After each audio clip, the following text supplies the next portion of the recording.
Bien, aquí se nos pide resolver la siguiente ecuación trigonométrica. Como siempre, comenzamos por procurar tener la misma función trigonométrica de este lado y ya eso lo tenemos. Ambas funciones son la función seno, pero tenemos que observar que para esta función el argumento es el ángulo doble. Este es el seno del ángulo doble y ese argumento no es el mismo que este, lo que significa que así como está esa ecuación nosotros no podemos hacer nada para resolverla. Entonces, lo que vamos a hacer es utilizar la identidad del ángulo doble para cambiar esto que tenemos aquí. Vamos a recordar cuál es esa identidad. Tenemos que el seno del ángulo doble es igual a 2 multiplicado por el seno del ángulo por el coseno del ángulo. Vamos a cambiar esto en la ecuación por esto que tenemos de este lado. Vamos a ver qué queda si hacemos eso.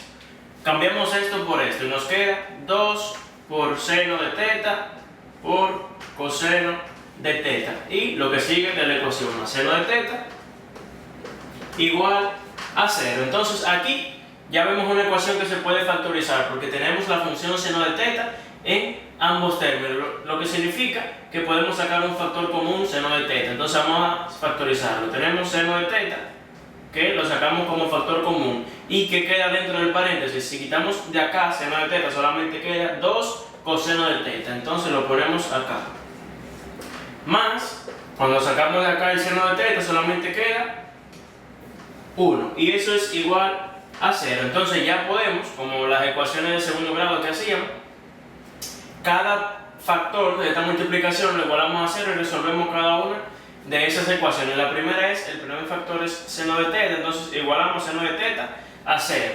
Tenemos seno de teta es igual a 0. Y la segunda ecuación, que es esta, que está dentro del paréntesis, también la igualamos a 0. 2 coseno de teta más 1 es igual a 0. Entonces vamos a resolver cada una de estas ecuaciones individuales. Acá primero vamos a despejar el ángulo pasando el seno como su función inversa del otro lado, es el seno inverso. Tenemos que teta es igual al seno elevado a la menos 1 o seno inverso de lo que estaba de este lado, que es 0.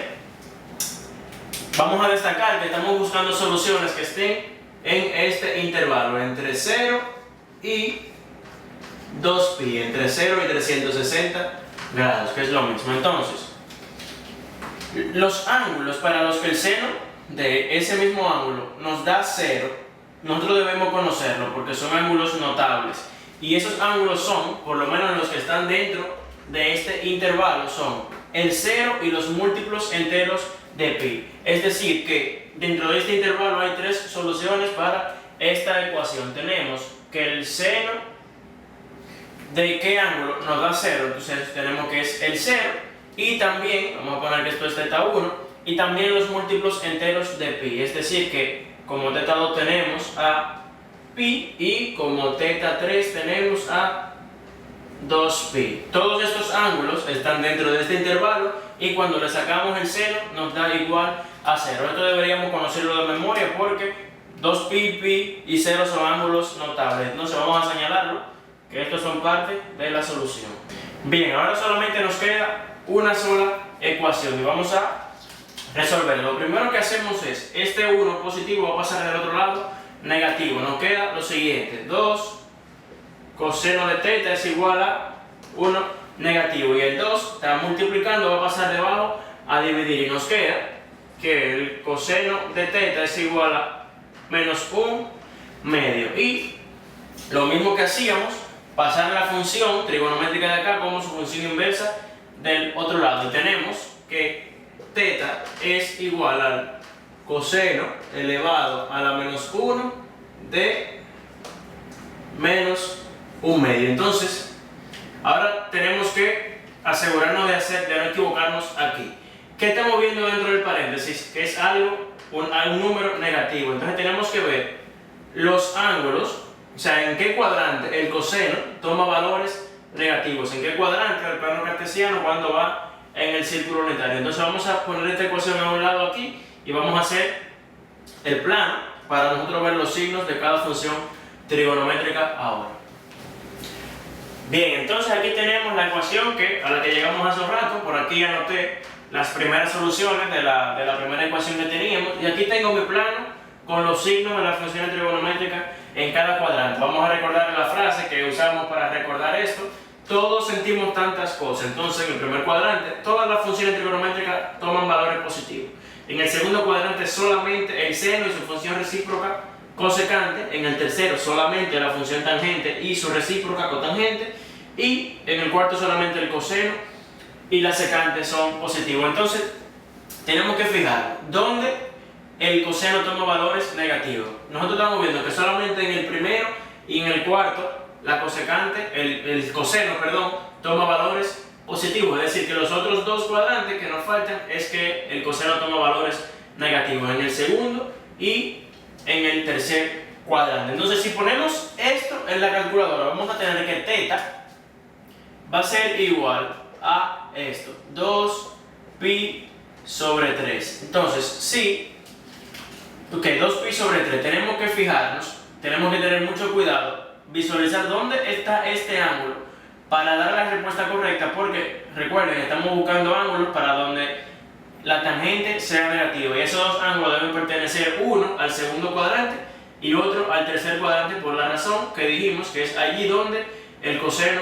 toma valor negativo. Entonces vamos a graficar este ángulo para ver en qué nos ayuda esto con la respuesta. Aquí, en el plano cartesiano, cuando vamos en el círculo unitario, 2pi sobre 3, el ángulo que nos dio la calculadora para esta ecuación, es un ángulo que está aproximadamente por aquí. No exactamente en ese lugar, sino que lo hacemos como una aproximación. Sabemos que 2pi sobre 3 cae en el segundo cuadrante. Entonces, como estamos buscando un ángulo en el segundo cuadrante y otro en el tercero, porque allí es donde el coseno toma valores negativos, entonces esto que nos dio la calculadora, como está en el segundo cuadrante, lo podemos tomar como una de las soluciones. O sea que inmediatamente pongamos aquí que ya tenemos θ1, θ2 y θ3. Esta sería nuestra cuarta solución. θ4 es igual a 2pi sobre 3. Y solamente nos falta un ángulo que esté en el tercer cuadrante para terminar el ejercicio. Para eso necesitamos el ángulo de referencia de este ángulo en el primer cuadrante para así asociarlo con el ángulo en el tercero. Entonces, ¿cómo lo hacemos? Sabemos que el número de referencia de un ángulo es la distancia más corta desde el punto terminal hasta el eje X. Entonces, si yo me paro en el punto terminal del ángulo, la distancia más corta al eje X es devolviéndome hacia acá o siguiendo hasta acá. Obviamente, si sigo hasta acá, llegaré más rápido al eje X que si me devuelvo. Entonces, el ángulo de referencia sería este pedacito que está acá, esa distancia. Entonces, teniendo en cuenta que esto acá es 0, esto es pi medios, esto es pi, esto es 3 pi medios, y esto vuelve cuando termine la vuelta hacia 2 pi, tenemos que saber cuál es esa distancia acá. Entonces, nosotros estamos viendo que esa distancia es los pi, la media vuelta, cuando le quitamos 2 pi medio. O sea que nuestro ángulo de referencia, que vamos a llamarle θ con un sombrerito arriba, θ con esto acá, es igual a la media vuelta pi menos el ángulo que tenemos, 2 pi sobre 3. Y esto es lo mismo que pi sobre 3. Entonces el ángulo de referencia es igual a pi sobre 3. Y simplemente, si queremos el ángulo en el tercer cuadrante, vamos a pi sumarle el ángulo de referencia. Entonces tenemos que, ya tenemos θ4 aquí, esta que vamos a hallar ahora sería nuestra quinta solución, y tenemos que θ5 es igual a pi más nuestro número de referencia, nuestro ángulo de referencia. Entonces vamos a hacer esa suma. Tenemos que θ5 es igual a pi más pi sobre 3. Si vamos a hacer esa suma de fracciones, pi por 3 es igual a 3pi, 1 por pi es igual a 4pi, y eso 1 por 3, eso está dividido entre 3, y 3pi más pi es igual a 4pi dividido entre 3. Y ya así, sí tenemos todas las soluciones para nuestra ecuación. Esta de acá, ¿dónde está? Esta de acá. θ4 y θ5, que es esta de acá, más las otras tres que hallamos al principio para el seno de los ángulos que proporcionan el seno. Entonces ya estas son las soluciones dentro del intervalo de 0 hasta 2pi hasta 360 grados. Y aquí ya termina el ejercicio.